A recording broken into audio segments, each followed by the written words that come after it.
ចាជំរាបសួរសួស្តីបងប្អូនទាំងអស់គ្នាវីដេអូនេះគឺមកបង្ហាញជូនបងប្អូនអំពី tip និងកលឹះដែលសំខាន់មួយចំនួនដែលយើងត្រូវថែទាំទៅសពផ្អែមរបស់យើងនៅពេលដែលគេមានអាយុ23ថ្ងៃណាបងប្អូននេះហើយចំពោះបងប្អូនដែលចូលចិត្តស្រឡាញ់ការដាំដុះតាមផ្ទះក៏ដូចជាចង់រៀនដាំទៅសពផ្អែមនៅផ្ទះចាមើលវីដេអូនេះបានដល់ចប់ណាបងប្អូនចាដូចនេះហើយសូមបងប្អូនដែលចូលចិត្តការដាំដុះហើយស្រឡាញ់ការដាំដុះចាជួយ like ជួយ share វីដេអូខ្ញុំឲ្យបានច្រើនផងហើយសូមជួយចុច follow page ក៏ដូចជាចុចតាមដាន page របស់ខ្ញុំម្នាក់មួយផងណាបងប្អូនបងប្អូនតោះអញ្ចឹងកុំបង្អង់យូរយើងទៅតាមដានទស្សនាការដែលពួកខ្ញុំថែទាំដាំសពផ្អែមក៏ដូចជាកលឹះដែលពួកខ្ញុំចែករំលែកបងប្អូននោះតើមានអ្វីខ្លះនឹងបង្ហាញជូននៅក្នុងវីដេអូនេះអញ្ចឹងសូមបងប្អូនមើលវីដេអូនេះបានដល់ចប់ហើយជួយ like ជួយ share ឲ្យបានច្រើនផងណាបងប្អូននឹងឈានចូលដល់ការថែទាំក៏ដូចជាកលឹះដែលខ្ញុំនឹងចែករំលែកនៅក្នុងវីដេអូនេះចាបងប្អូនខ្ញុំមកបើករើសទៅសក់ផ្អែមឲ្យបងប្អូនមើលជាមួយសិនណាថាតើសុខភាពរើសទៅសក់ផ្អែមគឺបែបណាចាបងប្អូនថាបើករើសឲ្យបងប្អូនមើលសិនអូយល្អណាស់អូឬសល្អខ្លាំងមែនតើបងប្អូនអើយទឹកជីក៏ល្អអត់មានកាន់ស្លាអត់មានអីទាំងអស់បងប្អូនល្អខ្លាំងមែនតើនេះអញ្ចឹងថាបានគេដោះមកវាមានសុខភាពល្អដោយសារតែឫសគល់របស់គេនឹងពីក្រោមនឹងគឺវាល្អស្រាប់ហើយបងប្អូនអញ្ចឹងការដាំផ្លែការដាំបន្លែផ្លែឈើវាក៏ដូចជាមនុស្សដែរបងប្អូនមនុស្សទៅលូតលាស់បានល្អដោយសារតែឫសគល់គេនឹងពីដើមក៏វាល្អអញ្ចឹងបន្លែក៏វាដូចគ្នាតែឫសល្អគល់ល្អដោះមកក៏ល្អដែរនេះចាបងប្អូនអញ្ចឹងឥឡូវគឺថាអ្វីត្រូវធ្វើបន្តគឺយើងកាត់ស្លឹកខំចេញអានឹងពួកហ្នឹងមានចៃមានអីច្រើនចាចៃមែកវាចាហើយនឹងនេះអាខ្នែងខំនេះកាត់ចោលចាខ្នែងតូចៗហ្នឹងយើងកាត់វាចោលវាចោលមកតែថាយើងតបតែងវាអញ្ចឹងណាបងប្អូនកាត់ចោលកាត់តាមមួយស្លឹកពីរស្លឹកខាងក្រោមមកបានហើយចាតែងឡានតែងម៉ូតូអត់ចាឥឡូវបងប្អូនហ្នឹងគឺមកតបតែងដើមទៅសក់ផ្អែមម្ដងចានេះលក្ខណៈថាយើងលះវាយើងតែងមេឃតែងដើមវាឲ្យស្អាត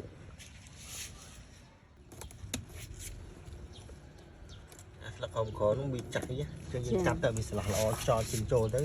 វាកាត់ទៅថយចាំចាអញ្ចឹងបងប្អូនពេលដែលបងប្អូនកាត់ចាកាត់ស្លឹកវាគឺកាត់តែ2ស្លឹកក្រោមហ្នឹងទៅបានហើយចំណែកខ្នែងតូចចាគឺយើងក្តិចវាចេញដែរអញ្ចឹងចាបងប្អូនចាំចាប់ដល់ទីគឺយើងកាត់ស្លឹកវា2មេឃក្រោមនឹងមកហើយអាស្លឹកតូចនេះចាក៏យើងកាត់វាចេញដែរហើយចំណែកខ្នែងតូចដែលនៅជាប់ហ្នឹងក៏យើងកាត់វាក្តិចវាចេញដែរបងប្អូនក្តិចវាចេញមកឲ្យស្អាតឲ្យអស់ហ្នឹងណា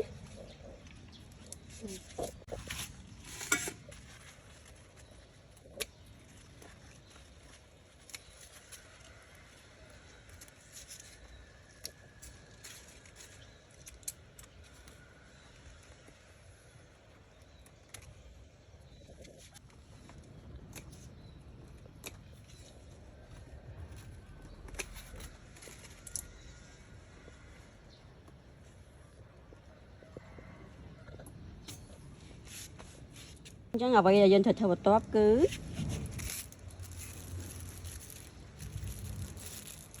ចងខ្សែវាតាក់ជាមួយនឹងដើមចាដើម្បីជួយឲ្យវាបានវាតោងជាមួយនឹងខ្សែនោះខ្សែត្រើងណាបងប្អូនតែចងអត់មានចងឲ្យតឹងដាច់កាត់កវាដាច់ណាបងប្អូនចងមកល្មមដែលអាចឲ្យត្រួយខាងលើនឹងវាជាប់ជាមួយនឹងត្រឹងខ្សែហ្នឹងទៅបានហ្នឹងបងប្អូនអញ្ចឹងចង់ប្រាប់បងប្អូនអំពីថងនេះដែរមិនវិញប្តីអានេះថងហ្នឹងថងយើងធម្មតាថងអាច្រកបានយើងហ្នឹងយើងយកមកកាត់វាតូចមកយើងអាចចងបានមិនបាច់ចាំទៅទិញថងទៅទិញអាខ្សែចងខ្សែអីទេប្រើតែថងផ្ទះបាយយើងហ្នឹងចាបងប្អូនអញ្ចឹងគឺថា tip នេះគឺសំខាន់មែនតើនៅពេលដែលទៅសក់ផ្អែមរបស់យើងអាយុបាន23ថ្ងៃចានេះ23ថ្ងៃនេះគឺខ្ញុំរាប់តាំងពីថ្ងៃដែលបណ្ដោះគ្រាប់ពូជមករហូតដល់ពេលយើងដាក់ដាំដល់ពេលឥឡូវហ្នឹងណាគឺអាយុគេ23ថ្ងៃអញ្ចឹងអាឡុងពេលហ្នឹងគឺយើងត្រូវការថែទាំគេខ្លាំងមែនតើតបតែងមេឃក៏ដូចជាចងខ្សែចងអីឲ្យដើមគេបានវល់ជាប់ជាមួយនឹងតោងជាមួយនឹងត្រើងរបស់យើងណាបងប្អូនហើយបើនិយាយអំពីអាយុនៃការដែលយើងដាក់ដាំលើទឹកជីនេះវិញហ្មងគឺគេតបានដាំលើទឹកជីហ្នឹងណាបាន2សប្តាហ៍ហើយបងប្អូនចាអញ្ចឹងបងប្អូនអាចកត់ចំណាំត្រង់ចំណុចហ្នឹងបើយើងរាប់ពីថ្ងៃដែលយើងបន្តកូននៅពេលដែល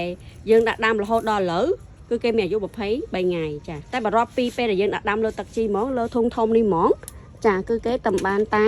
អាយុ2សប្តាហ៍អញ្ចឹងអំឡុងពេល2សប្តាហ៍ហ្នឹងគឺយើងត្រូវមើលការថែទាំចាតបតែងកាត់ស្លឹកកាត់មែកណាដែរអត់ល្អចោលទុកតែស្លឹកនិងមែកណា